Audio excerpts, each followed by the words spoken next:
is that you must develop an intervention that is consistent with your situation. Is consistent with your situation.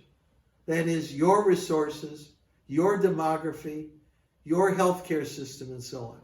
Now, just going back again, there is something called the International Health Regulation, which was developed in around 1969, has been changed greatly since then, and it initially focused on 4 diseases: plague, smallpox, cholera, and yellow fever. And it was a framework for how we ought to deal with these situations.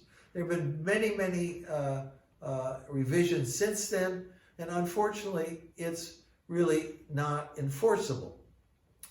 So another concept has come up, a very interesting paper from David Heyman, who's at Imperial College, where they've looked at something called global health security. How do we make the world a more secure place? Because a pandemic does not simply affect the US or India or Bangladesh or Pakistan or China, it affects the world. Each country is as safe as the most fragile state. That is, we cannot erect a giant wall that surrounds all of us. We're all in this together. There needs to be a sense of collective security, which means both enhanced individual security and collective security. That sums up to collective security. But unfortunately, most countries lack the political commitment to do this. That is, they don't adhere to the international health regulations, and also WHO, as we have seen, an imperfect organization, but still the best we have, has been mistreated by many, and they don't give their dues, they withdraw their treatment and so on. And there are problems with WHO. I don't mean to dismiss that, but it is still the best we have.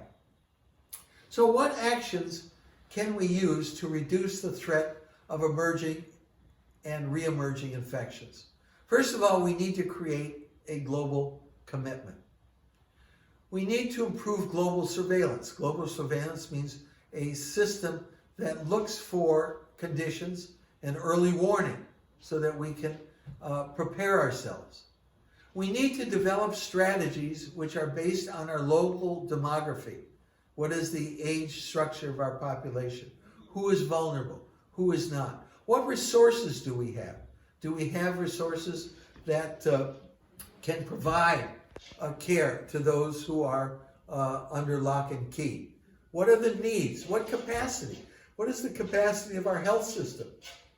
The Indian health system was already at surge capacity before this ever started.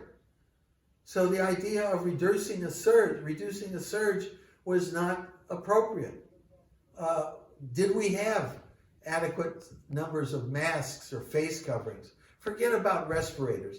Respirators only affect a very, very small percentage of the population. Have we reduced national and global inequality?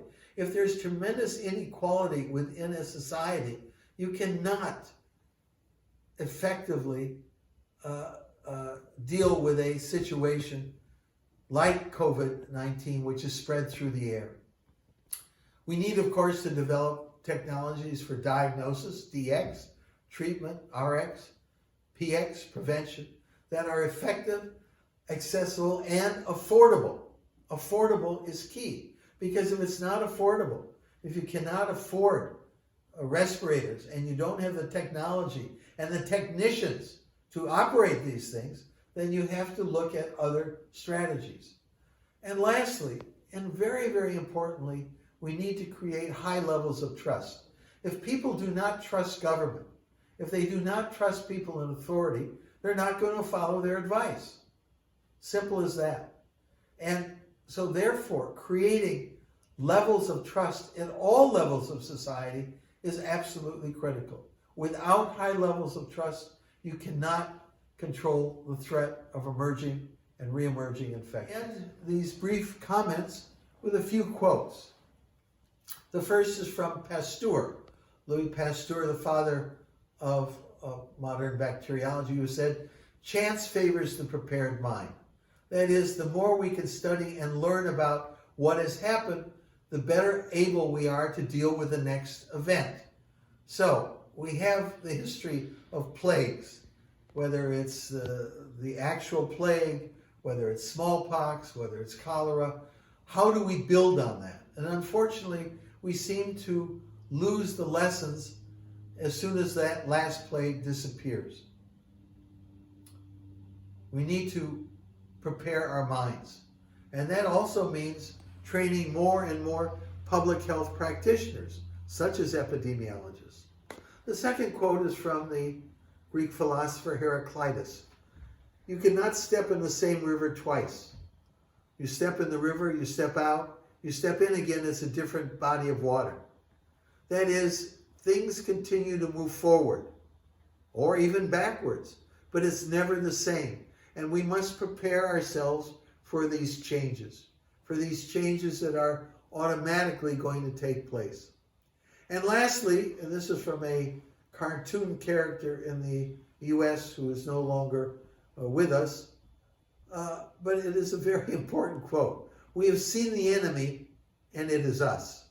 That is, we don't have to look outside. We have seen the way we behave, the way we treat others, the way we treat the environment, the way we treat the few things that we have to protect ourselves. And so it is not some external force. It is not some group that we can stigmatize. We have seen the enemy, and it is us. So on those short notes, I know I've tried to cover a lot of material, but I hope that there are questions that I can address in the time that we have available. So thank you very much.